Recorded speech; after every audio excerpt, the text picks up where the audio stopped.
Hey everyone, welcome back to my channel. Today, we're going to dive into the fascinating world of hydraulic paper plate machines and explore their working process.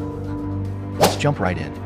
The hydraulic paper plate machine consists of a hydraulic power unit, an upper and lower mold, a high-pressure oil pump, and an electric control system.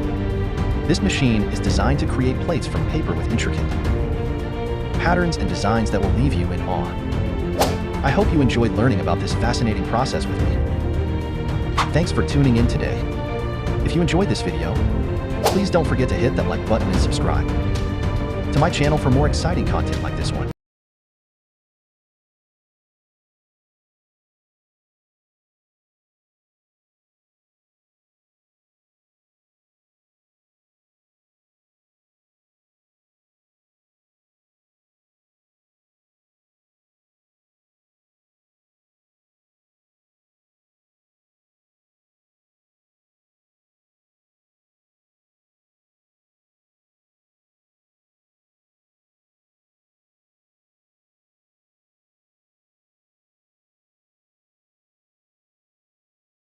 Until next time, stay curious and keep exploring.